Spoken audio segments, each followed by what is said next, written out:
வணக்கம் மாணவர்களே.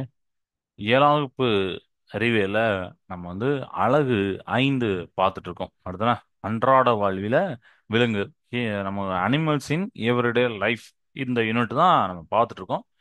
அண்டு இந்த யூனிட் நம்ம ஒரு 20 நிமிஷம் பார்த்துட்டு 30 நிமிஷம் பார்த்துட்டு லாஸ்ட் 10 நிமிஷம் ஒன் வேர்ட் டெஸ்ட் ஆல்ரெடி சொல்லியிருந்தேன். அடுத்தனா எந்த யூனிட் ஞாபகம் இருக்கா? நமக்கு கெமிஸ்ட்ரி இன் எவ்ரிடே லைஃப்ல அந்த யூனிட் சொல்லியிருந்தேன்.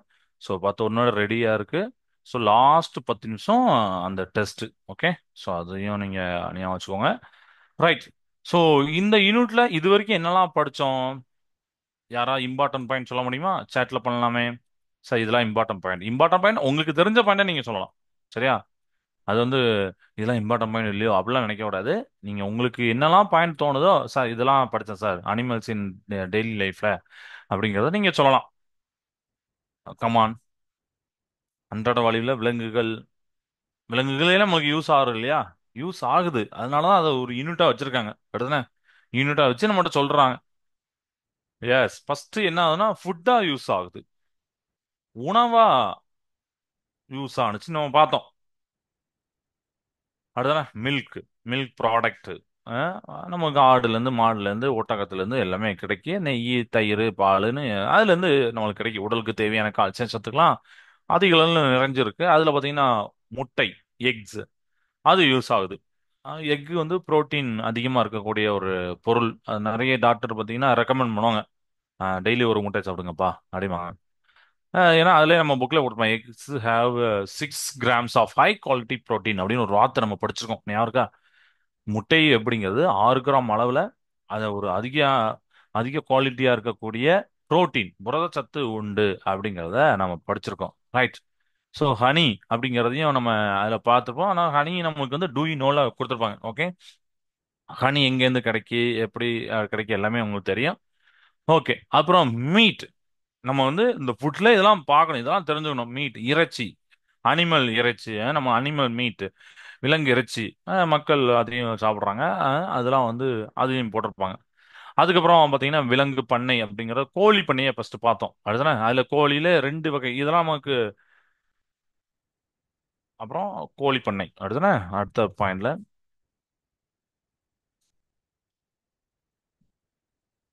அந்த கோழி பண்ணையும் பார்த்தீங்கன்னா ரெ- ரெண்டன்னா, அதாவது கோழி பண்ணையில பார்த்தீங்கன்னா 2 விதமான ஆஹ், கோழிகள்லாம் வளர்ப்பாங்க. எதுலாம், எந்த இதெல்லாம் ஞாபகம் இருக்கா? எஸ், என்னது? ஒன்று பார்த்தீங்கன்னா முட்டை இடுபவை, இன்னொன்னு பிராய்லர். அடுத்தனா அந்த பிராய்லர் பார்த்தீங்கன்னா முட்டை இடாது, இறைச்சிக்காக வளர்க்கப்படவை அப்படின்னு அவங்க போட்டிருப்பாங்க. அடுத்தன ஸோ இந்த ரெண்டுத்தையும் ஞாபகம் வச்சுக்கோங்க. ஓகே, இதை நம்ம படிச்சுக்கோம். ஓகே, இப்போ முக்கியமான என்னன்னா டிசீஸ். சரியா? அதான் நோய்கள். கோழி பண்ணையில கோழிகள் தாக்கக்கூடிய நோய்கள் என்னெல்லாம்? டக்குன்னு யாராவது சேட்ல பண்ணுங்க பாப்போம். கொஞ்சம் பேரு வாய்க்குள்ள நுழையாத மாதிரி இருந்தாலும் பட் உங்களால முடியும். சொல்லுங்க பாப்போம். யாராவது சேட்ல பண்ணுங்க. சார் இதுதான் சார் அந்த நோய். ஆமா, ஆமா. ஒரு ஹிண்ட் வேணா கொடுக்க, 3 நோய்களை பத்தி பார்த்தோம். பாக்டீரியா, வைரஸ், பூஞ்சை, அதையும் நான் சொல்லிடுறேன், எனக்கு ஹிண்டா கொடுத்துருக்கேன். பட் அந்த நோயோட நேம் யாராவது சொல்ல முடியுமா? யாராவது ஒண்ணு சொன்னா போதும். நீங்க சார் மூணுமே சொல்லலாம் இல்ல, ஒவ்வொருத்தரும் ஒண்ணு ஒண்ணு உங்களுக்கு தெரிஞ்ச அந்த ஒண்ணை நீங்க சொல்லலாம். பாக்டீரியா, வைரஸ் நோய், பூஞ்சை நோய். யார் சொல்றான் பாப்போமா?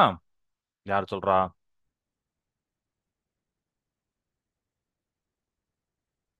ஏன்னா இப்ப நீங்க 7th படிக்கிறீங்க, அடுத்த ஒரு வாரம் தான் இருக்கு. அதுக்கு அடுத்த வாரம் டெஸ்ட். நம்மளுக்கு உங்களுக்கு ஆனுவல் எக்ஸாம், தேர்டு டேம் வந்துடும். தேர்ட் டேம் எக்ஸாம் அதான் முடிச்சா அதுக்கப்புறம் 8th அடுத்தனா. ஸோ அதுக்கு நல்லா ரெடி ஆயிருப்பீங்க. சொல்லுங்க. கோழி பண்ணையில ஏற்படக்கூடிய, கோழிகளுக்கு ஏற்படக்கூடிய பொதுவான நோய்கள்ல 3 நோய்கள்: பாக்டீரியாவால, வைரஸ்னால, பூஞ்சைனால ஏற்படக்கூடிய. எஸ், ஃபர்ஸ்ட் நோய் என்னது? ஃபர்ஸ்ட் நோய்னா ஏதோ ஒரு நோய், சரியா? அதனால ஃபர்ஸ்ட் இதுதான் ஃபர்ஸ்ட் வரணும் அப்படி கிடையாது. புக்ல போட்டதுல ஃபர்ஸ்ட். சரியா? சால்மோனெல் லோசிஸ். வயிற்றுப்போக்கு, டயரியா அப்படிம்பாங்கல்ல, அந்த வயிற்றுப்போக்கு பாக்டீரியாலாம் ஏற்படக்கூடிய விலங்குகளுக்கும் பாவம் அதெல்லாம் வந்து அவருக்கு நோய் வந்தாலும் அதனால சொல்ல முடியாது அப்படிதானே. ம். நம்மளுக்கு நோய் வந்தா எவ்வளவு ஆர்ப்பாட்டம் பண்றோம், வயிறு வலி வந்தா எவ்வளவு ஆர்ப்பாட்டம் பண்றோம், காய்ச்சல் வந்தா எவ்வளவு ஆர்ப்பாட்டம் பண்றோம். பட் விலங்குகளுக்கும் பயங்கரமான நோய்கள் வரும். ரொம்ப கிரிட்டிக்கலா தான் சில இதெல்லாம் ஆகும் அப்படிதானே. Okay. Salmonella first name correct. Very good. வேற? ராணிக்கெட் நோய். எஸ்.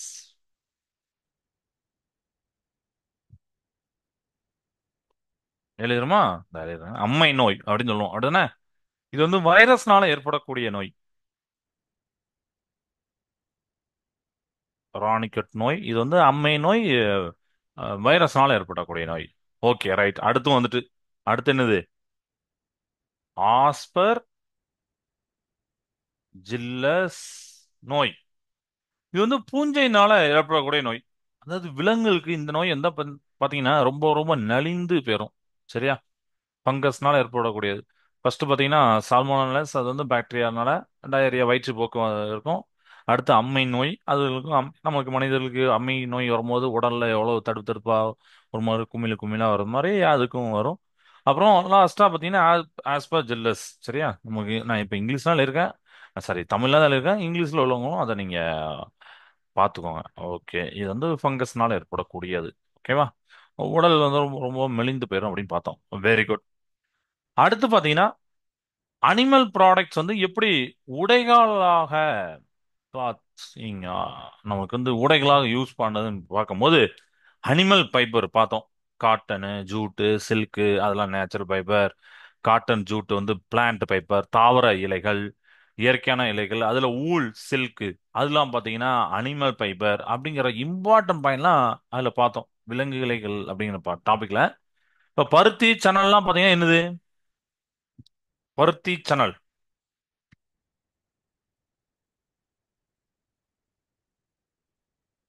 இதெல்லாம் பார்த்தீங்கன்னா இயற்கையான இலை தான், ஆனா தாவர இலை,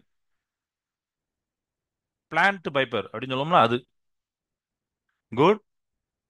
வேற? கம்பளி, பட்டு இதெல்லாம் விலங்கு இலை அப்படிதானே. அனிமல் பைப்பருக்கு எடுத்துக்காட்டுகளாக இதை பார்த்தோம். அப்புறம் ஒரு ஆள்ல இருந்து எப்படி தயாரிக்கிறாங்க கம்பளி பார்த்தோம். கழுவுதல், ரோமத்தை சுத்திகரித்தல், தரம் பிரித்தல், நூற்றல் அப்படின்லாம் ஸ்பின்னிங் எல்லாமே பார்த்தோம். வாஷிங், ஷேரிங், கிரேடிங் அப்படிலாம் பார்த்தோம். அப்புறம் கம்பளியோட பயன்கள் பார்த்தோம். பட்டு பார்த்தோம். சில்க், மல்பெரி இலைகள் போன கிளாஸ்ல பார்த்தோம்.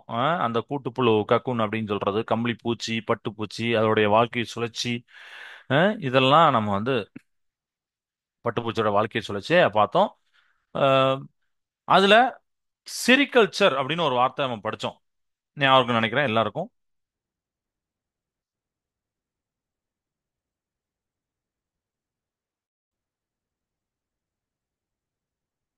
இது செரிகல்ச்சர் என்னது? பட்டுப்பூச்சி வளர்த்துற பேரு.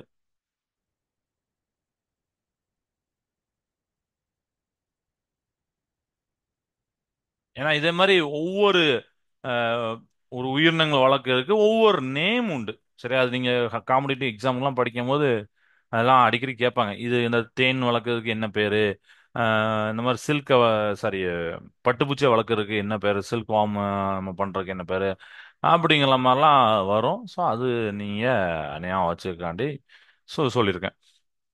Okay right. வேற என்னெல்லாம் யூஸ் ஆகுது, அப்புறம் அதோட யூசஸ், அதோட கேரக்டரிஸ்டிக்ஸ் என்ன அப்படிங்கறதெல்லாம் நம்ம பார்த்தோம். Okay right. பட்டோடைய சிறப்பம்சங்கள், பட்டோடைய பயன்கள் என்ன அப்படிங்கிறது பார்த்தீங்கன்னா ஞாபகம் இருக்குல்ல. கேரக்டரிஸ்டிக்ஸ்லாம் என்ன ஞாபகம் இருக்குல்ல. ஓகே. வேற இம்பார்ட்டன்ட் பாயிண்ட் எதுல என்ன இருக்கு?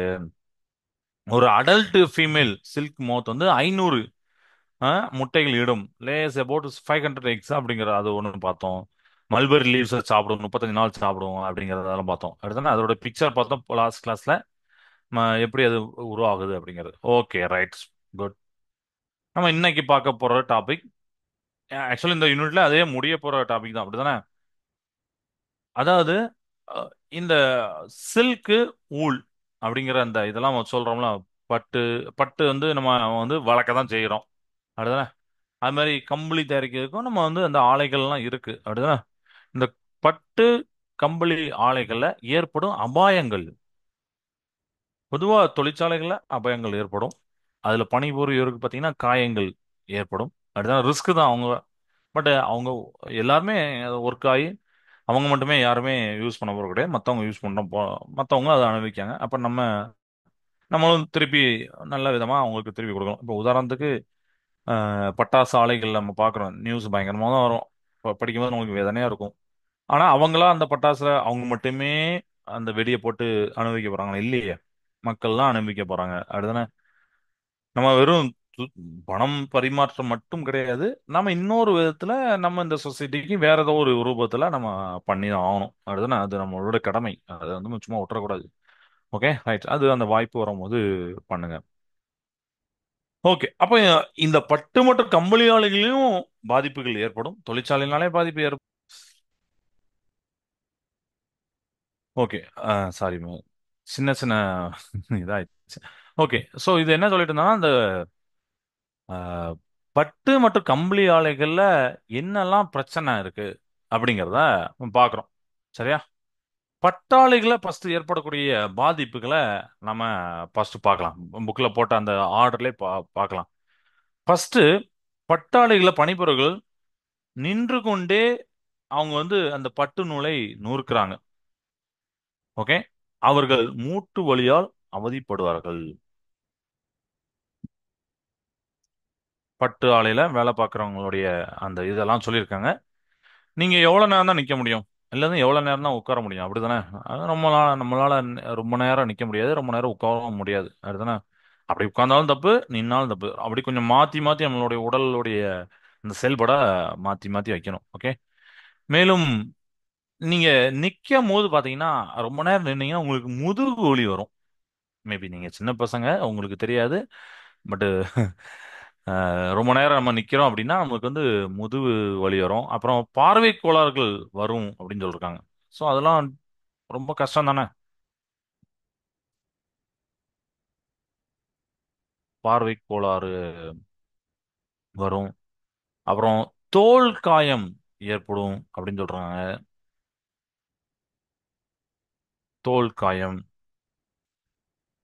அதுக்கப்புறம் அந்த கம்பெனில ஒர்க் பண்ணும்போது, ஃபேக்டரியில் ஒர்க் பண்ணும்போது காற்றோட்டம் அதிகமா இல்லை அப்படின்னா அவங்களுக்கு சுவாச சம்பந்தப்பட்ட பிரச்சனைகள்லாம் வரும். அதாவது சுவாச சம்பந்தப்பட்டதுனாலே பார்த்தீங்கன்னா ஆஸ்மா அப்படின்னு ஒரு ஒரு இதை கேள்விப்பட்டிருப்பீங்க. மூச்சு வாங்க அவங்க சிரமப்படுவாங்க.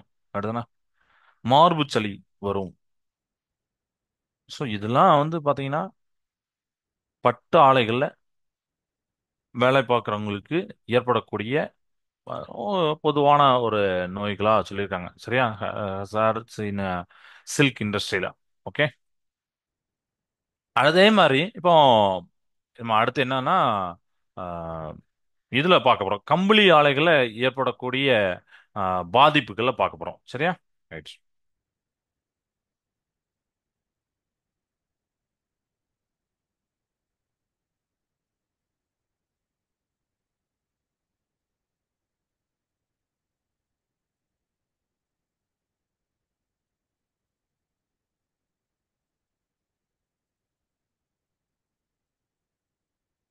கம்பளி ஆலைகளை பயன்படுத்த பணிபுரியக்கூடிய பணியாளர்களோடு பாத்தீங்கன்னா வேதிப்பொருட்களை சுவாசிக்காங்க. ஏன்னா அது கழுவுறணும். அது மாதிரி நிறைய விஷயம் இருக்குல்ல. கழுவும் போது சலவை தூள் யூஸ் பண்ணுவாங்க. அப்படிதானே? ஸோ அதனால அவங்களுக்கு வந்து அலர்ஜி வரலாம், தோல் நோய்கள் வரலாம், சுவாச சம்பந்தப்பட்ட இதெல்லாம் வரலாம். அப்புறம் இறந்த விலங்குகளை அவங்க கையாளுறாங்க. அப்படிதானே? அப்போ அதுல பாத்தீங்கன்னா ஆந்த்ராக்ஸ் பாக்டீரியா அப்படின்னு தொற்றால் பாதிக்கப்படுறாங்க அப்படிங்காங்க.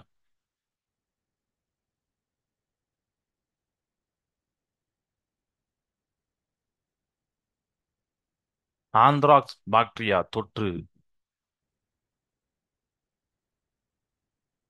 தொற்றால் அவதிப்படுகிறார்கள் அப்படின்னு சொல்றாங்க. இதனால உயிர் சேதம் கூட ஏன்னா உயிர் சேதம் ஏற்படும் அப்படின்னு சொல்லியிருக்காங்க. இது பிரித்தெடுப்பவர்கள் நோய் என்றும் அழைக்கப்படுகிறது. ரொம்ப இதா தானே? பாக்டீரியா பொதுவா வந்து டேஞ்சரஸ் தான், அப்படிதானே? அது தொற்று வியாதியா இருக்கும்போது ரொம்ப ரொம்ப டேஞ்சரஸ் நமக்கு. அதனால தான் பாத்தீங்கன்னா நிறைய இதுக்கு உடனே ஊசி போடணும், அதுக்கு உண்டான ப்ரிவென்ஷன் எடுக்கணும் அப்படிலாம் சொல்றாங்க, அப்படிதானே? இல்ல நான் வந்து எதை சொல்ல வரேன்னா, உடனே எல்லாரும் போய் ஊசி போடுங்க அப்படின்னு சொல்ல வரல. என்ன சொல்ல வரேன்னா, பாக்டீரியா தொற்று அப்படிங்கிறது கொஞ்சம் டேஞ்சரஸ். அப்ப இதுல பாத்தீங்கன்னா அவங்க முக்கியமான சொல்றாங்க பாக்டீரியா தொற்று வருது அப்படிங்கிறாங்க, அப்படிதானே? பேசிலஸ் ஆந்த்ராக்ஸ் அப்படின்னு சொல்லிட்டு இங்கிலீஷ்ல போட்டிருப்பாங்க, anthracis cos by bacillus anthracis அப்படின்னு சொல்லிட்டு. ஸோ சில்க் இண்டஸ்ட்ரியில, வூல் இண்டஸ்ட்ரியில வேலை பார்க்குறவங்களுக்கு இந்த மாதிரிலாம் பாதிப்பு ரொம்ப நேரம் நிற்கிறாங்க. அவங்களுக்கு வந்து ஸ்கின் இன்ஜுரி வருது, பேக் இன்ஜுரி வருது, respiratory problem, that is like asthma வருது அப்படிங்கிறது சொல்றாங்க. அதே மாதிரி வூல் இண்டஸ்ட்ரியில பார்த்தீங்கன்னா வேரியஸ் கெமிக்கல்ஸ் கூட அவங்க எக்ஸ்போஸ் ஆவாங்க, அதனால டிட்டர்ஜென்ட்ஸ் அதெல்லாம் அலர்ஜி வருது. ஆந்த்ராக்ஸ் பாக்டீரியம் அது வந்து என்ன ஆகுதுன்னா அவங்க இறப்பு ஏற்படுத்தக்கூடிய ஒரு வாய்ப்பாக கூட அந்த நோய் வந்து அமையுது அப்படிங்கறதெல்லாம் சொல்லியிருக்காங்க. ஓகே ரைட், இதெல்லாம் நீங்க பார்த்துக்கோங்க. அடுத்து பாத்தீங்கன்னா இந்த பேசிலஸ் ஆந்த்ராக்சிஸ் அப்படின்னு சொல்றாங்கல்ல, அதை பத்தி சொல்லியிருக்காங்க.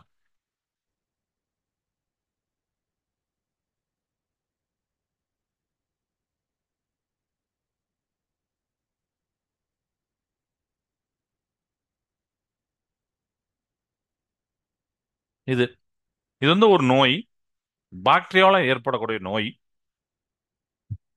ஆனா அந்த ஒரு ஹிண்டா எழுதுறேன், பாக்டீரியா. இந்த பாக்டீரியால ஏற்படக்கூடிய நோய் ஆந்த்ராக்ஸ், சரியா? இது வந்து ஒரு ஆந்த்ராக்ஸ், சரியா? இந்த பாக்டீரியாவில் பாதிக்கப்பட்ட அந்த விலங்குகளுடைய ரோமம், முடி, அப்புறம் அங்கு வாழக்கூடிய விலங்குகளை கையாளுவதற்கும் ஆந்த்ராக்ஸ் நோய் ஏற்பட வாய்ப்புள்ளது. அது வந்த அந்த ஆந்த்ராக்ஸ் வந்தா என்னெல்லாம் நடக்கும்னா, காய்ச்சல் வரும், இருமல் வந்துகிட்டே இருக்கும், அப்புறம் மூச்சு விடுவதில் சிரமம்.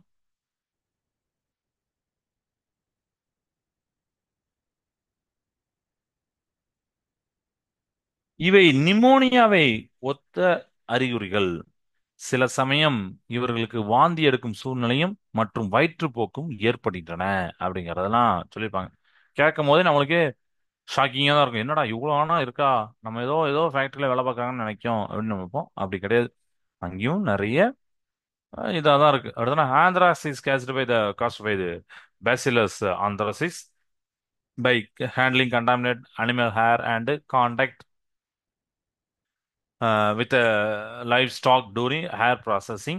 த சிம்டம்ஸ் பார்த்தீங்கன்னா ஃபீவர், அப்புறம் உங்களுக்கு பிரீத்தில் வந்து ஒரு ஷார்ட்னஸ், அப்புறம் தட் இஸ் நிமோனியாவை ஒருத்தர் மாதிரி தான் இருக்கும். அடுத்தது similar to the typical pneumonia அப்படின்னு சொல்லியிருப்பாங்க. ஸோ அதனால வாமிட் வரலாம், வயிற்றுப்போக்கு டயரியா வரலாம், இதெல்லாம் வந்து வரலாம் அப்படின்னு சொன்னாங்க. Okay sir, right. அப்போ இதுக்கு ட்ரீட்மெண்ட்டே கிடையாதா? எதுவுமே சிகிச்சைகள் கிடையாதா? இருக்கு. என்னென்ன சிகிச்சை அப்படிங்கறத பார்க்கலாமா?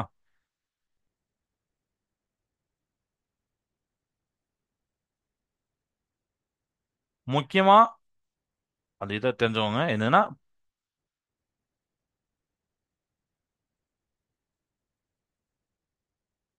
பெனிசிலின் மற்றும்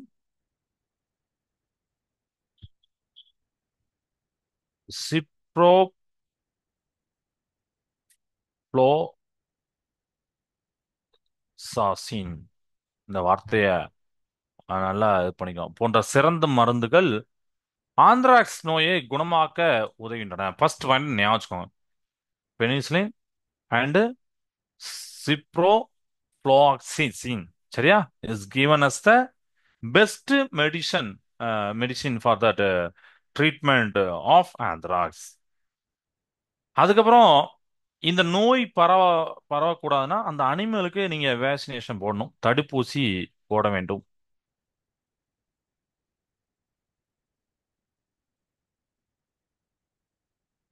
அதுக்கப்புறம் பாத்தீங்கன்னா ஆம், இந்த அனிமலுக்கு தடுப்பூசி போட்டா மட்டும் போதுமா? இல்ல, இன்னொன்னு என்ன பண்ண சொல்றாங்கன்னா, இந்த ஆந்த்ராக்ஸ் பாதிக்கப்பட்ட கூடிய இந்த விலங்குகளுக்கு ஆந்த்ராக்ஸ் தடுப்பூசி போடணும். எப்படி நாய்க்கு வந்து ரேபிஸ் தடுப்பூசி போடுறாங்களோ அதே மாதிரி இந்த விலங்குகளுக்கு ஆந்த்ராக்ஸ் தடுப்பூசி போட வேண்டும். ஆந்த்ராக்ஸ் நோயால் இறந்த விலங்குகள் அப்படி நமக்கு ஏதோ ஹேண்டில் பண்ற மாதிரி வந்துட்டுனா ஆழ்குழி தோண்டி அதை புதைக்க வேண்டும் அல்லது எரிக்க வேண்டும் அப்படிங்கிறத போட்டிருப்பாங்க. சரியா? ஸோ அது பெஸ்ட் மெத்தடா நம்ம போட்டிருப்பாங்க. ஏன்னா அந்த காலத்துல இருந்து பாத்தீங்கன்னா நம்மளுடைய வரலாறுல பார்க்கும்போது பல்வேறு மனிதர்கள்லாம் பாத்தீங்கன்னா அவங்களுடைய இறந்த அவங்க வந்து பாத்தீங்கன்னா எரிப்பாங்க. எரிக்கும் போது என்னன்னா அவங்களுக்கு வந்து அந்த பாக்டீரியா அந்த இதெல்லாம் வந்து டேஞ்சர்ஸ் வரக்கூடாதுன்னு அவங்களுக்கு புக்லலாம் கத்துக்கல. பட் அவங்க ஒரு அணு ரீதியா ஏதோ தெரிஞ்சிருக்கு. சரியா? அதனாலதான் பாத்தீங்கன்னா நீங்க அந்த வரலாறுலாம் பார்த்தோம்னா திடீர்னு அவங்க அந்த புது கற்காலம் அப்புறம் இரும்பு கற்காலம் அப்படிலாம் படிச்சிருப்பீங்க. அந்த அதுல பெருங்கற்காலம் அப்படிலாம் படிச்சிருப்பீங்க. அந்த மாதிரி டைம்லலாம் இது வந்திருக்கும். ரைட். அது மாதிரி கம்பெனி வச்சிருக்கவங்க முதலாளிகள் அவங்களாம் என்ன பண்ணணும்னா பணியாளர்களுக்கு வந்து நல்ல சுத்தமான சுற்றுச்சூழலை அவங்களுக்கு ஏற்படுத்தி கொடுக்கணும். நல்ல காற்றோட்டம் கிடைக்கணும். அஹ், முதலுதவி கிடைக்கணும். பாதுகாப்பு அளிக்கணும். இதெல்லாம் வந்து அவங்க சொல்லியிருக்காங்க. சரியா? ரைட். இப்போ அடுத்து பட்டுப்புழு வளர்த்தல் மற்றும் அமைதி பட்டு, தட் இஸ் அகிம்சை பட்டு அப்படின்னு சொல்லிப்பாங்க. சரியா? ஏற்கனவே சொல்லியிருந்தோம். பட்டுப்பூச்சிகளை வளர்த்து பட்டு நூலை உருவாக்கும் முறை பட்டுப்புழு வளர்ப்பு, அதாவது செரிகல்ச்சர் அப்படின்னு சொல்லியிருந்தோம். அடுத்தது ரைட். இப்போ அகிம்சை பட்டை நம்ம பார்க்கலாம்.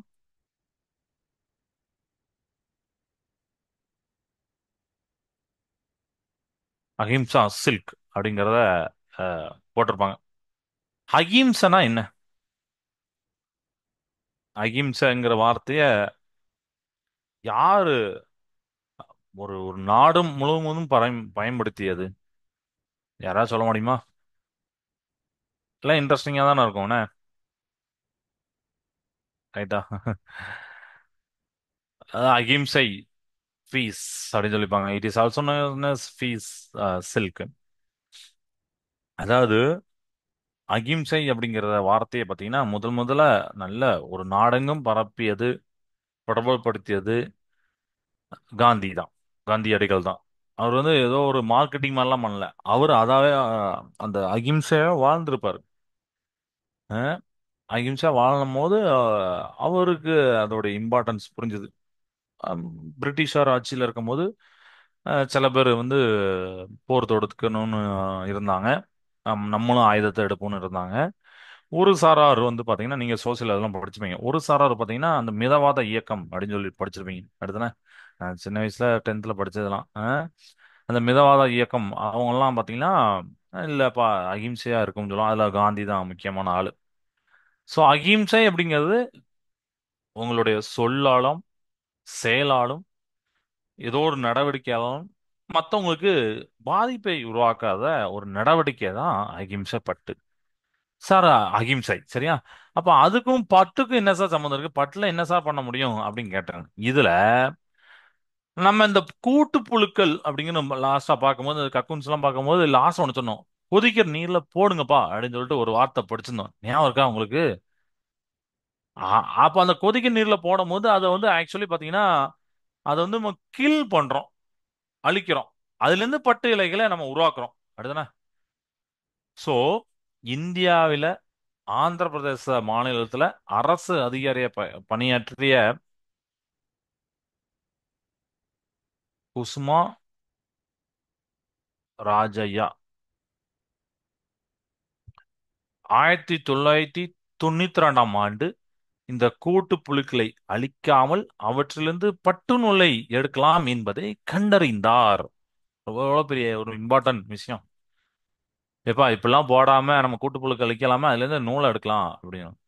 அதுக்கு ஒரு ஒரு மென்மையான முறையை அவர் வந்து உருவாக்கினார். சரியா? கூட்டுப்புழுக்கள் கூட்டை உடைத்துக் கொண்டு வெளியேறும்போது அவற்றை கொல்லாமல் அவை உண்டாக்கும் பட்டு இலைகளை எடுக்கலாம் என்றார். இந்த பட்டு மனிதநேயத்தின் அடிப்படையில் பாரம்பரிய முறைகளை தாண்டி உருவாக்கப்பட்டதாகும். எனவே இது அகிம்சை பட்டு அல்லது அமைதி பட்டு என்று அழைக்கப்படுகிறது. இவரை பின்பற்றி விலங்குகளுடைய நலனி அக்கறையுள்ள ஏராளமாக மக்களும் இதில் ஆர்வம் காட்டினர் அப்படிங்கிறத நம்ம புக்ல போட்டிருப்பாங்க. சரியா? Ahimsa silk.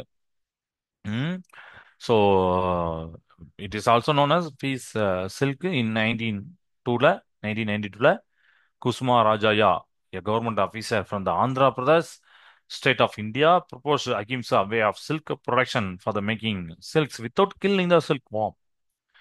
It involves a human method, specifically letting the worms to catch and then using the vacant cocoons அப்படின்னு சொல்லியிருப்பாங்க.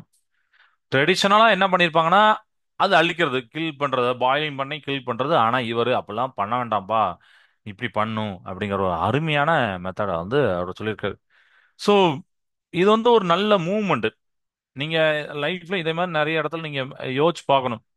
இதை கொண்டு தான் ஆகணுமா, இதை இப்படிதான் பண்ணணுமான்னு அவங்க ஏற்கனவே ஒரு சொல்லியிருந்தாங்கன்னா, அதை நீங்க மாத்த ட்ரை பண்ணும்.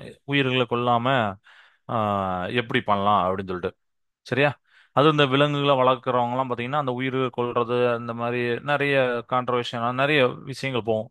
அப்புறம் அதுக்கெல்லாம் வந்து நீங்க என்ன பண்ணலாம், இயற்கை விவசாயம் பண்ணலாம். இயற்கை விவசாயம் அப்படின்னா மற்ற எந்த உயிரினங்களும் நீங்க துன்புறுத்தாம இயற்கையோட இயல்ந்த ஒரு வாழ்வா நீங்க மாத்தலாம். பால், தயிர் எல்லாத்தையும் உருவாக்குற ஒரு இதுல அப்புறம் கனிகள், காய்கள், நம்மளுக்கு காய்கறி ரேட்ல எப்படி போகுது பாத்தீங்கல்ல.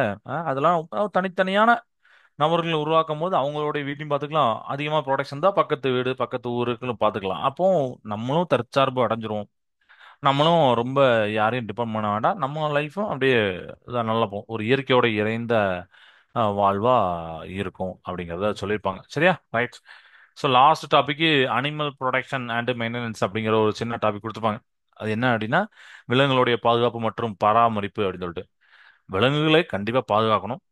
நம்மளுக்கு வந்து வீட்டில், ஊர்ல நம்மளுக்கு யூஸ் ஆகுற விலங்குகள் நம்ம வந்து யூஸ் ஆகுது அதனால மட்டும் இல்லாம பொதுவாகவே எந்த விலங்குக்கு நம்ம துன்புறுத்தாம இருக்கிறது நல்லதுதான். சரியா? அது மாதிரி நம்ம வீட்டில் வளர்க்குறோம் அப்படின்னா அதையும் நீங்க அதை வேக்சினேஷன்லாம் போட்டு அதை வந்து சரியான உணவுகள் கொடுத்து அது சத்தான உணவுகள் கொடுத்து வளர்க்குறது நம்மளுக்கு நல்லது. ஓகே. எப்படி நம்ம குழந்தைகளும் பெற்றோரையும் பாதுகாப்பு நிகரானது அப்படின்னு சொல்லியிருப்பாங்க. அது உண்மையிலே ஒரு உணர்ச்சி பூர்வமான லைன். நம்ம உயிர் உயிர் இருக்கிற மனிதர்கள் மட்டும் இல்லாம இந்த விலங்குகள், ஏன்னா விலங்குகளுக்கு உயிர் இருக்கு, தாவரங்களும் உயிர் இருக்கு. பட் நம்ம வந்து எப்படி குழந்தைகளை கவனிப்போமோ அதே மாதிரி விலங்குகளும் கவனிக்கணும் அப்படிங்கிறது. ஏன்னா அதுவும் ஒரு உயிர் தானே. இந்த உலகில் வாழும் அனைத்து உயிரினங்களையும் நம்ம என்ன பண்ணணும்னா ஒரு அன்போட பாதுகாக்கணும். நம்மளுடைய கடமை. நம்ம விலங்குகளை பாதுகாக்கும் மிகப்பெரிய பொறுப்பு உணர்வு மனிதர்களாகிய நமக்கு இருக்கு அப்படிங்கிறத சொல்லிப்பாங்க. சரியா? ரைட். இதெல்லாம் நீங்க வந்து பார்த்துக்கோங்க. ஸோ இதோடைய இந்த யூனிட் நமக்கு வந்து முடிஞ்சுது. சரியா? இந்த யூனிட்டுக்கு உண்டான test, one test next Saturday வச்சிரும். ஓகே. இந்த யூனிட் முடிஞ்சுதுன்னா அடுத்து எந்த யூனிட் தெரியும், காட்சி தொடர்பியல் அப்படிங்கிறது கம்ப்யூட்டர் லெசன் தான். விஷுவல் கம்யூனிகேஷன் சொல்லிட்டு அது ரொம்ப இன்ட்ரெஸ்டிங்காக இருக்கும். அதை அடுத்த கிளாஸ்ல நம்ம பார்க்கலாம். நெக்ஸ்ட் சாட்டர்டே நம்மளுக்கு வந்து இந்த ஒன்று டெஸ்ட் வச்சிடலாம். இந்த யூனிட் ஃபிஃப்த் யூனிட். ஓகேப்பா. இப்போ நான் வந்து கொஸ்டினை உங்களுக்கு ஷேர் பண்ணுறேன். டெஸ்ட்டுக்கு ரெடி ஆகிக்கோங்க, பேப்பர் எடுத்துக்கோங்க. One second. கொஸ்டின் நான் உங்களுக்கு ஷேர் பண்ணிடுறேன்.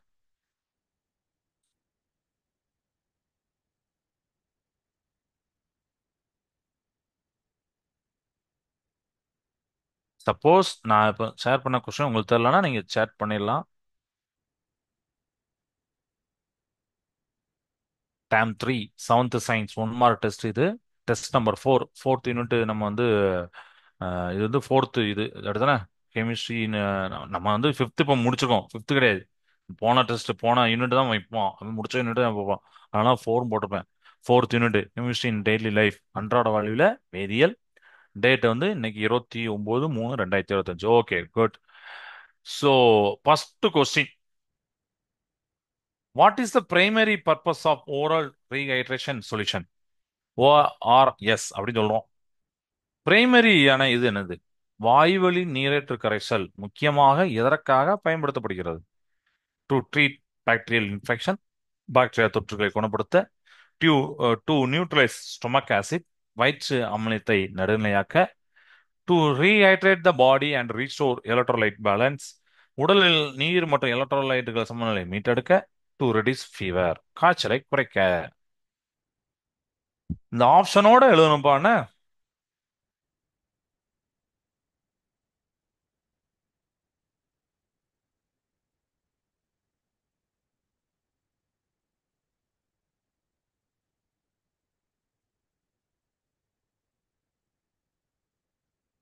1 மினிட் டைம் எடுத்துக்கோங்க.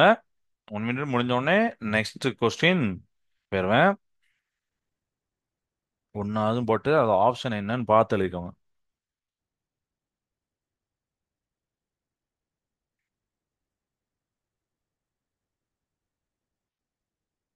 ஓகே, ரெண்டாவது கொஸ்டின் போக போகிறேன்.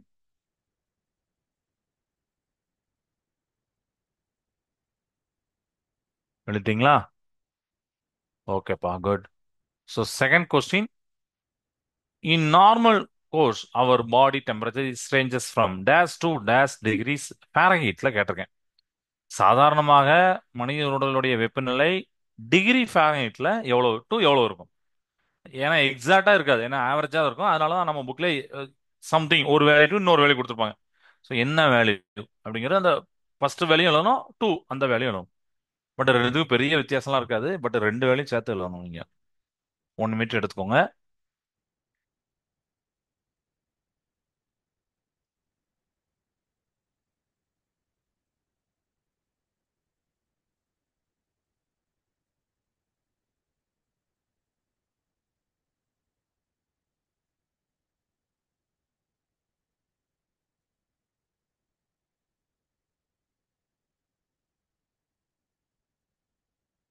இதுக்கு ஆப்ஷன்லாம் நம்ம வைக்கவே முடியாது. அதனால இதை ஈஸியான ஒன்னோடு, அதனால இதை எடுத்து வச்சிருக்கேன். ஓகேப்பா, மூணாவது கொஸ்டின் போலாம். 1 மினிட் ஆயிட்டு. மூணாவது question. Which of the following is not a component of ORS as per UNICEF WHO? UNICEF WHO வழிகாட்டலின்படி ORS இல் இல்லாத பொருள் எது? ஏன்னா அவங்க ORS தயாரிக்கிறதுக்கு ஒரு மெத்தட் சொல்லியிருப்பாங்க. அதுல இந்த நாலுல ஏதோ ஒண்ணு வந்து இருக்காது. மற்ற மூணு வச்சு கூட நம்ம பண்ணுவோம். அடுத்தது sodium chloride, glucose, potassium chloride, magnesium hydroxide. எது அந்த இல்லாத பொருள் எழுதணும்?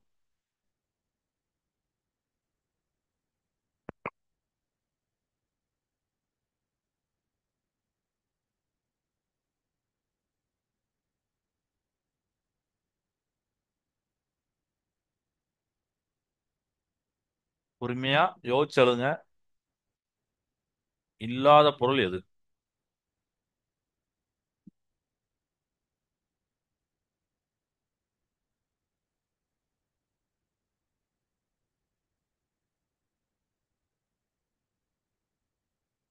ஓகேப்பா, 1 மினிட்ஸ் ஆயிடுச்சு ஆக்சுவலி.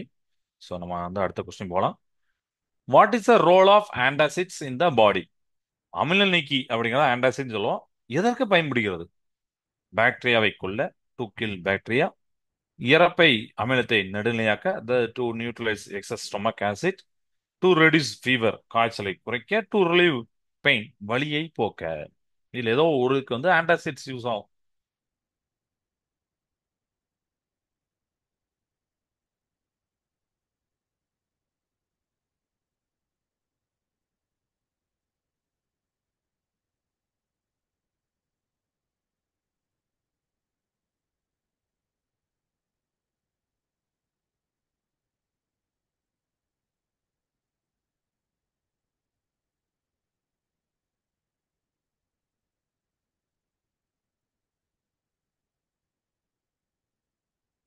ஓகே, இதுக்கு 1 மினிட்ஸ் ஆயிடுச்சுப்பா. ஸோ ஃபிஃப்த் கொஸ்டின் போகலாம். ரொம்ப ஈஸியான உங்களுக்கு பிடிச்ச கொஸ்டின் தான். Who discovered penicillin the first antibiotic? முதல் நுண்ணுயிர் எதிர்ப்பி அப்படின்னு சொல்லக்கூடிய இந்த பெனிசிலின் கண்டுபிடித்தது யார்? Louis Pasteur, Alexander Fleming, Robert Koch, Joseph Lister. இதுக்கு 1 நிமிஷம் தேவையில்லைன்னா டக்குன்னு எழுதுறீங்க. ஐ திங்க் யார் பெனிசிலினை கண்டுபிடிச்சா ஃபர்ஸ்ட் ஆன்டிபயாட்டிக்?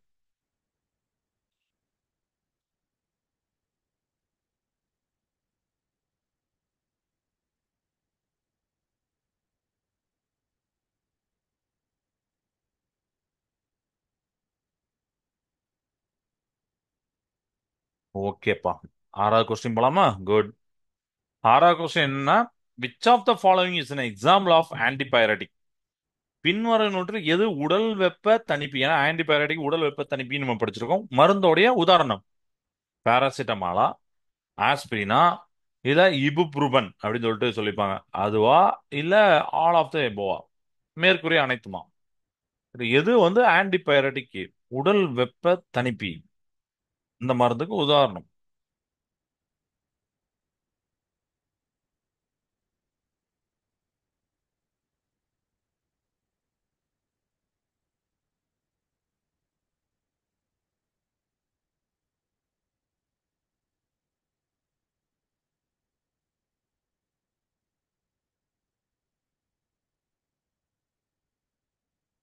ஆன்டிபயோட்டிக் மருந்தோடைய உதாரணம் என்ன?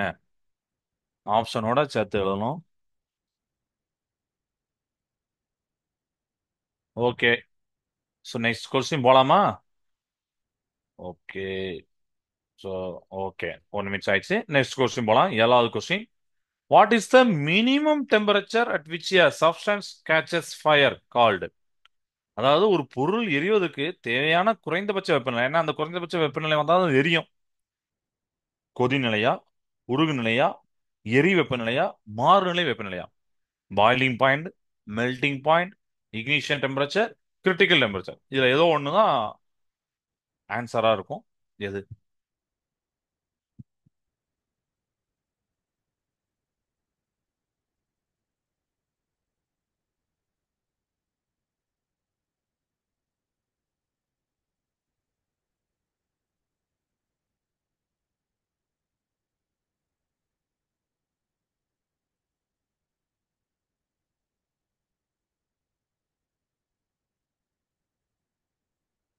ஒரு நிமிஷம் முடிய போகுது.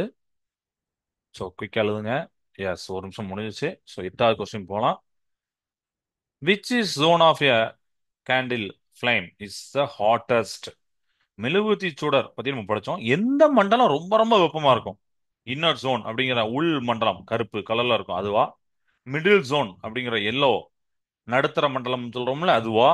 வெளிப்புற மண்டலம், அதாவது அவுட்டர் ஜோன் சொல்லக்கூடிய ப்ளூ கலர், அதுவா, நீலம்? இல்ல இல்ல சார், எல்லா ஜோனும் சேம் டெம்பரேச்சர் தான் அப்படின்னு சொல்றதா? All Jones have the same temperature. அனைத்து மண்டலங்களும் ஒரே வெப்பநிலை கொண்டுள்ளன. எது?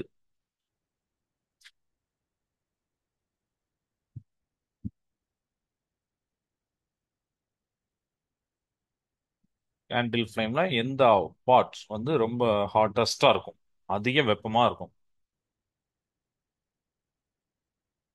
ஸோ 1 நிமிஷம் முடிய போகுது. ஸோ குயிக்கா அந்த ஆப்ஷனை பார்த்து எழுதுங்க.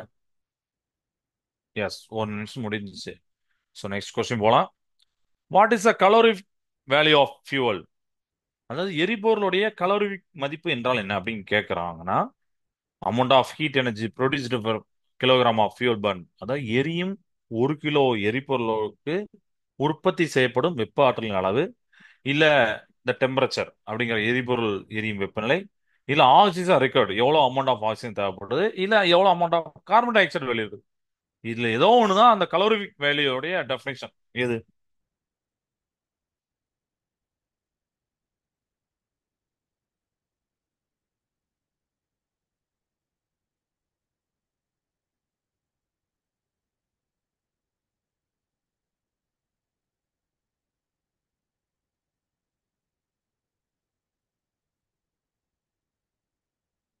ஆப்ஷன் நல்லா பார்த்துக்கோங்க.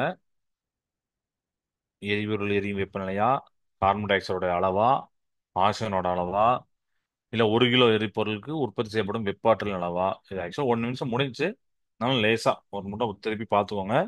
ஆப்ஷன் எழுதிக்கோங்க. கரெக்டான option with answer calorific value of fuel. Okay, done. So நம்ம லாஸ்ட் கொஸ்டின் போலாம். 10th question. Which of the following is an example of spontaneous combustion? Spontaneous கம்பஸ்டனா தன்னிச்சையான எரிவு, யாரும் தேவையில்லாத ஒரு இது, அதான் ஸ்பான்டேனியஸ்.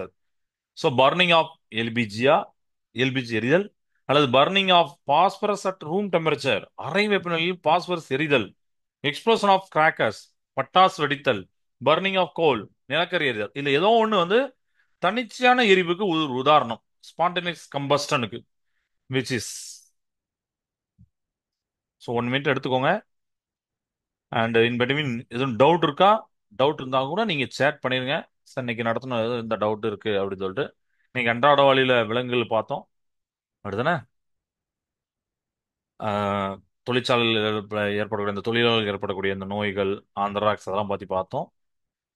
ஓகே, அதை நீங்க வீட்டில் போய் படிச்சுக்கோங்க. திருப்பி ஒரு மட்டும் படிச்சுக்கோங்க. அந்த யூனிட் முடிஞ்சது. அந்த யூனிட்டுக்கு உண்டான ஒன் வேர்ட் டெஸ்ட் அடுத்த வாரம், அடுத்த வாரம் சாட்டர்டே. ஓகே, டவுட் இது இல்லைங்களா? சரி. ஸோ இதுக்கும் 1 மினிட் முடிஞ்சது. இந்த கொஸ்டினும் பார்த்து வச்சுக்கோங்க, எழுதிக்கோங்க. வேற எதுவும் டவுட் இருக்கா? சரி, டவுட் இல்லைங்களா? சரிப்பா. கிளாஸ் நேர் செய்த. வாழ்க பாரதம், வெல்க தமிழகம். நன்றி, வணக்கம்.